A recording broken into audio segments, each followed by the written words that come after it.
और आपके पास है ही नहीं।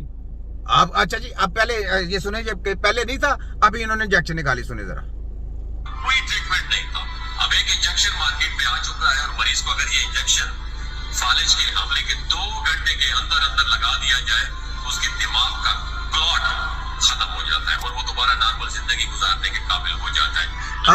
अब आप सुन ले, कितना समझदार फालिज होगा कि 2 घंटे का, 2 घंटे तो घर से निकलते हो जाते हैं बंदे को। कैसी बेवकूफ बनाते हैं कि जी आपने 2 घंटे से लेट हो गया, बस दुआ करें। अब उन्होंने पैसे भी ले लेना, एडमिट भी कर लेना और आपको फिर नई बीमारी में मुब्तला कर देना, फिर ताकि आप ना हकीम के पास जा सके ना उधर जा सके। आप कहेंगे हमारा पेशेंट तो ऐसा ही है, सीसा के मारते हैं। याद रखें, तो जब भी फालिज होगा आप किसी तबीब के पास जाएं, तबीब के पास जाके इलाज करें, इनके पास नहीं जाना। इनके पास जाएंगे तो बेड़ा गर्क है आपका, याद रखना। सुने, फालिज के फौरन बाद, अटैक के फौरन बाद लगवाना चाहिए। प्यारे साथियों, मरीज पर जो ही फालिज का अटैक हो, आप उसे फौरन उठाएं और सीधा हॉस्पिटलाइज करें। डॉक्टर उसका सीटी स्कैन करेंगे, अगर दिमाग की रग या नस जिसे हम कहते हैं नहीं फटी, तो उसे इंजेक्शन लगाया जाए और मरीज चंद घंटों में सेहतयाब हो जाएगा।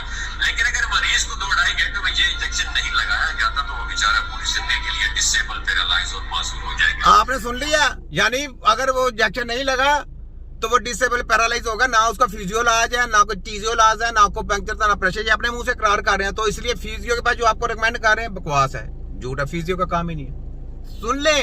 ना फिजियो का काम है, ना चीजियो का काम है, ना पीजियो का काम है, ना आपको पंक्चर का काम है, ना चीची पी चाइनीज का काम है, ना फलाना था, ना सुइयां लगाने वाला, ना कोई टी पांच, ना कोई पी पांच, ना कोई मशीन का काम है, ना कोई ची पांच, ना फलाना, ना कोई एक्सरे का काम है, ना सीटी स्कैन का काम है। याद रखें, जब भी फैलज हो जाएगा तो आपका इलाज अगर होगा तो सिर्फ और सिर्फ तबीब करेगा, हकीम करेगा। हकीम के अलावा मेरा चैलेंज है, पूरे वर्ल्ड में कोई नहीं कर सकता। ठीक हो गया? आगे देखिए, ये बातें बना रहे हैं। कहते हैं कि मैं उस इंजेक्शन के बारे में जानता था, लिहाजा मैंने डॉक्टर नहीं को उठाया और सीधा RIC ले गया। नहीं कहा, यानी कैसा माफिया है कि एक डॉक्टर को पता है कि कौन सा इंजेक्शन है, बाकी माफिया को पता ही नहीं कि दूसरी कंपनी को इंजेक्शन पर आ रही है। ऐसा यानी कि जब कोरोना के इंजेक्शन लगे थे ना, तो उसको जनाब ये इंजेक्शन सही है, ये कहता, चाइना वाले कहते मेरा इंजेक्शन सही है, रशिया वाले कहते थे मेरी इंजेक्शन सही है। सारे अपने इंजेक्शन बेच रहे थे। जबकि कोरोना कहाँ कैसे होता था पता है? चोरी किसने पकड़ी? कीमो ने। कैसे होता था? PCR टेस्ट के जरिए, ये जो नाक में डालते थे उसके जरिए, मास्क के ऊपर स्प्रे किए गए थे जो चाइना से आए थे।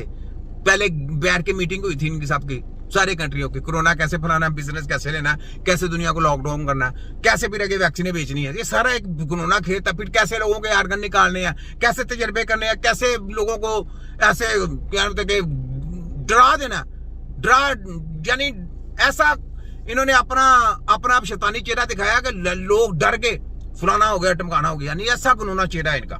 तो ये जनाब जो बेचते हैं, ये सेलमैन है, ये बेसिकली सेलमैन है। तो सेलमैन जनाब इनका तीजा पंचा करने के लिए छोटा गेम। देखते जाएं। सवाल ये भी पैदा होता है कि क्या इंजेक्शन हर हॉस्पिटल में अवेलेबल है? तो इसका जवाब है नो। अच्छा, कैसा समझदार इंजेक्शन है? हर जगह पे नहीं है, अमेरिका के पास नहीं है, लंदन के पास नहीं है, इन्होंने कौन सा निकाल लिया? चलो अल्लाह के, अच्छा इसको कहो यार माइयो क्रशी को जाके लगाओ, माइयो क्रशी फालिज हुआ, जाओ उसको लगाओ, उसको सही करके दो, जाओ जाके जितने पैसे लगते हैं मैं दे दूंगा, जाओ जाके सही कर दो जाओ। तुम्हारे सबकी ऐसी की तैसी बेवकूफ बनाते हो, लोटो कच्चो छच्चो। ये छोटा कीम है, दबर तो करके रख देगा तुम्हारी सबकी है। फिल्म स्टार है माइयो क्रशी, जाए कितने का इंजेक्शन है? 2 लाख, 2 लाख, 3 लाख मैं दे दूंगा, जाओ उसको इंजेक्शन लगाओ और जाके उसको सही करके दिखाओ। मेरी तरफ से वो फिल्म स्टार के लिए पैसे हाजिर है, मैं दूंगा पैसे। है तुम्हारे खोतों की ऐसी की तैसी लोगों को गुमराह करते हो। ना किसी फिजियो का काम है, ना कोई इंजेक्शन है, ना कोई चीज, ना कोई पान, ना कोई पान, ना कोई चीज। याद रखते ना टी ना पी वीडियो के पे लगाई जाती है ना, वो जो सारा कुछ ऐसा जो ब्लड भी लेके जाते हैं, इंसानी जिसम से ब्लड भी ले, सब ड्रामे हैं। ये हाथ की सफाई है, याद रखना, हाथ की सफाई, सब ड्रामे है। जब खून वापस आपका उस जगह फिर गंदा हो जाएगा, कहते खून की सफाई हो रही है, ये मशीन लगाई हुई है। कोई खून की सफाई ऐसे नहीं होती, कोई ऐसा सिलसिला नहीं। खून जब अंदर जाएगा फिर वैसे ही हो जाएगा, क्योंकि प्रॉब्लम किधर है? बॉडी में। तो बॉडी की स्टडी किसने किया? हकीम ने। तो जब बॉडी के अंदर जाना है तो उसने बॉडी के अंदर से जब क्लीन अप होना तो वो खून सही होता है। वैसे जो मर्जी करते जाए वो खून साफ नहीं है, याद रख लें। क्यों आपको शुभदाबाजी दिखाते हैं? ये शुभदेबाज लोग हैं, ये सेलमैन है, सेलमैन ही करते हैं। ठीक है, आगे सुनिए। और ये सिर्फ चंद बड़े हॉस्पिटलों में मुमकिन है। बात की जाए तो प्राइवेट हॉस्पिटल है शिफा। हाँ जी, लो जी, इसकी सेलमैन शुरू कर दी। शिफा इस्लामाबाद में शिफा हॉस्पिटल है जो फालिज का तिया पंचा करते हैं, यानी लोगों का तिया पंचा पैसा लूटते हैं। नोट करते जाए, एक पेशेंट का भी इलाज नहीं होगा। अब मैं क्रैशी साहब जाएं शिफा मेडिकल स्टोर में, मेडिकल माफिया के पास जाकर उनको मुझे इंजेक्शन लगाएं और मुझे सही करके दिखाएं। 2-3 लाख 4 लाख खर्चा आएगा मैं दे दूंगा उनको, अगर मुझे सही करके, अगर सही कर देंगे तो पैसे मैं दूंगा, ना कर सके तो उनको पोले फेरने आपने। तुम्हारे सबकी हंसी की तैसी। आगे सुने। अच्छा रावलपिंडी गवर्नमेंट का एक हॉस्पिटल वहां पे भी है। अब आप खुद हिसाब लगाएं कैसा कैसा माफिया है। यानी गवर्नमेंट हॉस्पिटल में चेयर पे करेंगे, इंजेक्शन लगाने के फाले आ जाए हमारे पास, आ जाए जैसे वो कहते थे फलानी बीमारी आ जाए, टमकानी की बीमारी आ जाए, बच्चों के पिटेरे मेरे पाँव सीधे कर देंगे, ऐसा हो जाएगा। जब चेक किया तो सबकी नसें काट दी, कसाईयों ने एक का भी इलाज ना हो सका। क्यों डॉक्टर जमील अख्तर साहब सुनाओ, सर जी बूटेक्स इंजेक्शन देते रहे हो। आगे सुने। वहाँ इलाज बहुत महंगा है, जबकि RIC के मरीज का मुफ्त इलाज हो जाता है। अब आप यकीनन आपके दिमाग में एक और सवाल भी उभर रहा होगा कि मरीज अगर प्राइवेट इलाज कराए तो उसका कितना खर्चा आता है।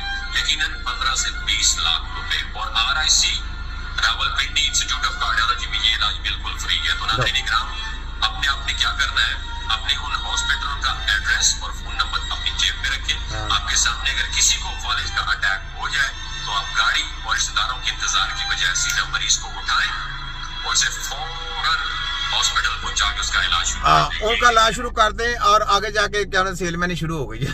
सेलमैनी जैसे पाकिस्तान में इलाज नहीं हुआ जी, अमेरिका में इलाज है सेलमैनी, वहां पे पैसे डॉलरों में मिलते हैं ना। यहाँ से जो है ये जो है ना पेशेंट आपने हायर करना वो आगे देना है उनको, ट्रांसफर करना। जनाब ये माफिया है जनाब, चेक कर लें आप।